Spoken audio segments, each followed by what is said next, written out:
All right, what's up, guys? Welcome back to the pod. I'm Jacob, and today I've got Joey from Christ United.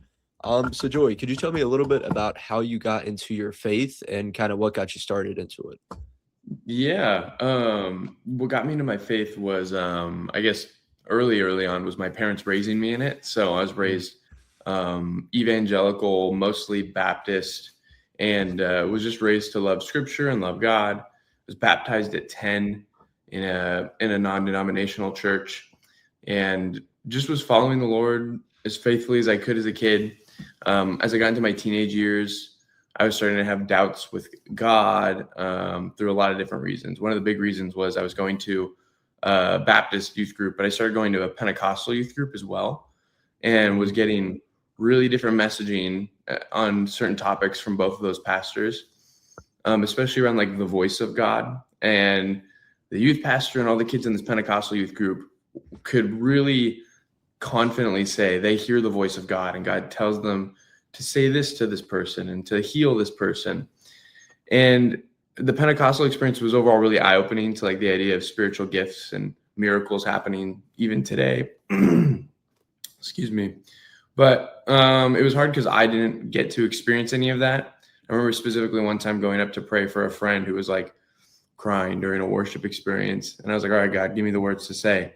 And like nothing came to mind. And I wanted to have that experience so badly. And so I don't know, all that to say, my flesh and my sin took that as an opportunity to just say, all right, God, you do you, I'm going to do me, and just started going the way of a lot of other people that I was friends with in high school that weren't following the Lord and were doing Mm. things that were against His commands. And I followed suit until I went to work at a summer camp. I worked at a Christian summer camp when I was 18. I just graduated high school. So at an all-time low. Life wasn't going well for me. That path I was trying to do wasn't working. And I think that maybe it was God's grace. And it was in a worship night leading up to our first week of having campers come to this camp that I just had this overwhelming sensation, almost like some invisible person, some invisible force was like giving me a big hug. And in that moment, I very clearly heard the voice of God. It's also been the clearest it's ever been, probably since.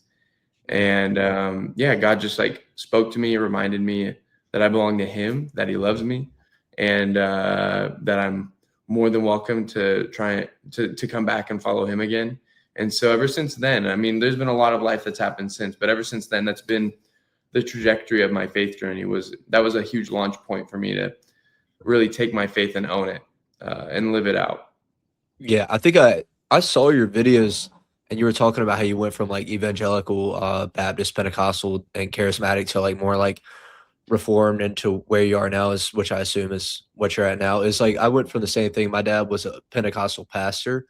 Oh And wow, he yeah. yeah, he's, like, probably the calmest Pentecostal pastor I've ever met. I've never heard him, like, speak in tongues or any of that, and it's just I'd always felt, like, out of place in it. I even went to become was gonna become a minister, and I was in a room with all these people, and I was like, "I am not as spiritual as these people." I mean, they were, like, speaking in tongues and doing all this. I was like, "I am out of my Mhm. league," and then I just kinda, like, got out of it, like, I wasn't locked in for, like, maybe, like, 5 or 6 months, and then I started going to this campus ministry. I went to ECU for a year and then dropped Yeah. out to do construction, and I just started getting more into it and learning more about my faith, and then it was like watching YouTube and, like, other people started helping me realize, "Hey, maybe I should do more. Maybe I'm, like, a better fit into this and that stuff," and that's what, like, I felt like really just locked me in, and now I go to, like, a Mhm. Reformed Baptist church, and I love it and that stuff. Nice. It's Yeah. like Yeah, I YouTube's done a first lot of work. yeah, I first stepped into it, I was like, "This is weird, why is nobody shouting right now?" It's like it was like Yeah, worship, I was like, "Why is right. nobody moving around?" But yeah. Everybody's So, worshiping with their hands by their sides. Nobody's yeah, I was like nobody's the hitting only any of this. person I put my hands up, I was like, "Why is nobody else doing this right now?" Like, what's going on? Yeah, and then so you said you were a youth pastor, was that after, you came back into the faith after the summer camp? So how did that go for you? Yeah, that was I went to after that summer camp I became a leader in a group called Young Life. It's a parachurch organization. Its goal Mhm, is reaching kids that aren't in the church, bringing Christ to them, and then bringing them into the church. It's a non-denominational ministry, so there's not a specific church we're trying to mhm, get kids to go to. We're just trying to get them to Christ. And through that, decided I wanted to do ministry. And so went to school for it, 4 years. And then right after that, it was actually my last year of school. I became a youth pastor at a non-denominational church. I don't know if you've heard of Acts 29. They're a church planting network that came out of a pretty big church in the Seattle area. Guy named Mark Driscoll, Mars Hill. It kind of was birthed out of this church that eventually became very problematic. And I think that seeped into the network a little bit more. But I became a youth pastor at one of those churches and was a youth pastor there for 2 years.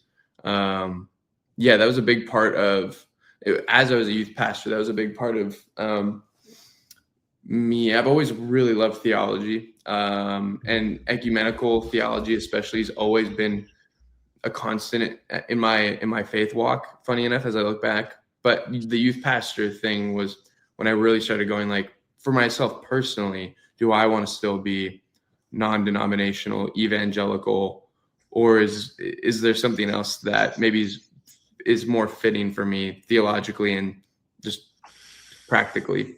Does that make sense? Yeah, that does make sense.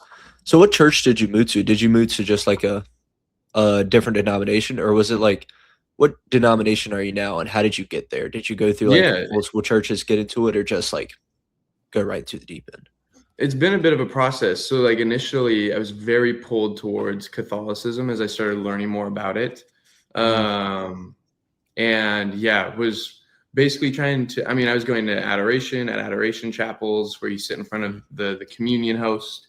I was praying the rosary. I was trying to meet with like Catholic friends and priests. And I have a friend who's a Catholic professor at a college. So meeting with him, just trying to like take in as much as I could. I'm not Catholic at the moment. I've moved and I've gotten a new job, and in that process I've done a lot of more studying, and I'm currently in process of becoming Anglican. I don't call myself an Anglican. I still call myself an evangelical for clarity's sake, but once I'm confirmed at a confirmation ceremony, then I'll consider myself Anglican.